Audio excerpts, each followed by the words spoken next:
Welcome back to Community Matters. We're talking about hepatitis C and its link to the opioid situation in Wake County. Dr. Edie, so good to see you. And we were going to let's take a minute before we get to the opioid use, because we left off talking about how hepatitis A is connected to the whole food issue and food contamination. I mentioned a restaurant that it was in an area I used to live in, Virginia Beach, that had an outbreak of it, and it was big news then. I think about 7 or 8 people contracted hepatitis A from that. You were saying a lot of it has to do with food that's contaminated. How does that happen? Is it from handling? And especially you mentioned seafood. It can happen in a few different ways. If it's shellfish, for example, and it's grown in waters that are contaminated with fecal material, the shellfish can be contaminated, or it can be contaminated if there is a food handler at a restaurant with hepatitis A and who handles the food. Yeah, and this was a person who they said did not wash their hands after using the bathroom and all that. And it was actually crab legs. This place had great crab legs, so it was the shellfish, just like you said. So that's quite concerning. We mentioned people don't know that they have it and they should go get checked out. When we get our checkups, is that something I've had where they've taken blood to test for my blood sugar and things like that? Do they test for hepatitis C in your regular checkup? I don't think they typically check for hepatitis C in a regular checkup unless you ask for it or unless the provider thinks there's some indication to test for it. Wow. Is that something you think that they should do, or maybe that we may start doing if it, we're talking about rates going up? If they have the risk factors or if they're a baby boomer. Okay.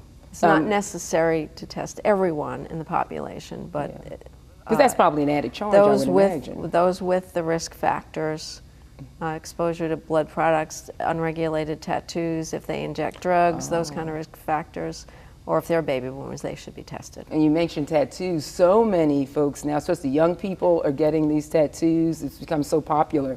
So I can, that's a whole nother group of people. Yes. Especially if you're not going to a tattoo parlor that may be, certified. And that's a whole nother conversation I'm sure you deal with all the time, with people coming in with these bad tattoos and whatnot.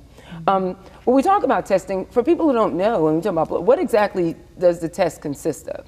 The test is a simple blood test, and it looks for the antibodies to hepatitis C. The antibodies is what the body produces as a defense against the disease.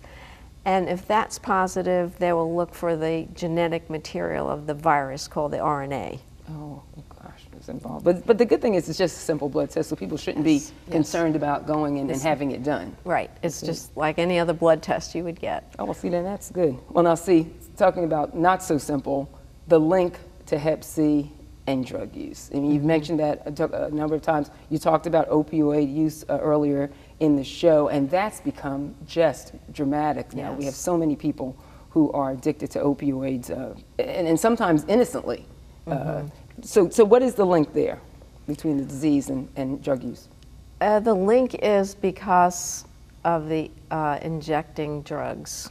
So those type of opioids, not mouth, obviously not the tablets, or because sometimes there are opioids. No, it's again, hepatitis C is acquired through contaminated blood, and so we've seen in parallel to the hepatitis C epidemic, the opioids, or the opioid the other way around, the opioid deaths from opioids, from heroin, increase. And in Wake County, I can tell you what concerned me greatly in about 2015.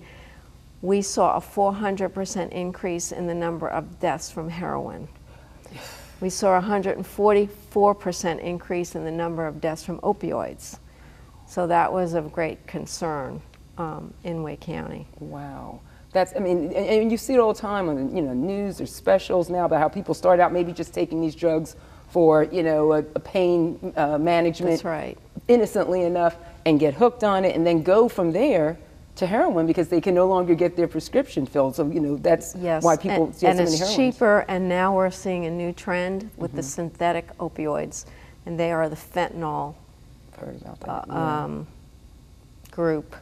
And the scary part of that is that they're much more potent than heroin. Wow. And people may not know they have a fentanyl mix with the heroin. Oh my God. So we're seeing that as an alarming and concerning trend. It absolutely is. I have heard about the fentanyl because, like I said, there's been some specials that have been on. That's scary in itself. What's being done here in Wake County? Because you said 400% increase. What's being done? Yes, well, around in, like, as I said, in 2015, when I noticed this increase, Public Health, Wake County Human Services, partnered with the Office of the Sheriff, Wake County Sheriff's Office, because we really wanted to assemble a group of people who can really do something about this situation. And so the Wake County Drug Overdose Prevention Coalition was formed, and it's been meeting for over a year now. It's public health, it's law enforcement, it's leaders in the community who can have some influence on legislation. It's those community groups who are involved in the initiation and maintenance of treatment. And we've had discussions about the situation, the trends, and then there are 5 subcommittees to deal with different aspects of the opioid challenge, because the thinking of this coalition is that it's such a complicated situation and that we really have to look at it holistically.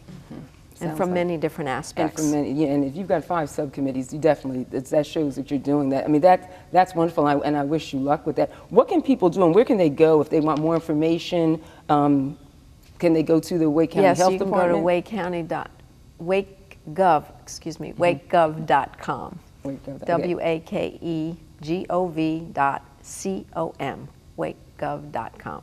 And look for Dr. Edie Alfano, SOPC. Not me. You can, there is information about hepatitis C, the Hepatitis C campaign, and there's also a link about our coalition. That sounds good. I tell you, people need this information, and we appreciate your coming on and telling us about it. Did not know that there are so many people who don't know that they have this, and they're walking around, and it could be a ticking time bomb. You know, because as you said, the worst case scenarios, it could lead to death. Yes. And so we're glad that you're out there doing what you're doing and helping folks and getting the word out, because like I said, no folks didn't know. I mean, I didn't. Again, you taught me something here today, so I appreciate that, and we appreciate all the work you guys do down there at the health department and the state epidemiology department as well. So thank you so much, Dr. Edie. Thank you. Right. Oh, and thank all of you for being here and for watching. We hope you've learned more about hepatitis C and how important it is to get tested. And if you have any questions or would like to know more, visit our website at raleighcw.com and myrdctv.com. I'm Gail Hurd. Thanks for watching Community Matters. We'll see you next week.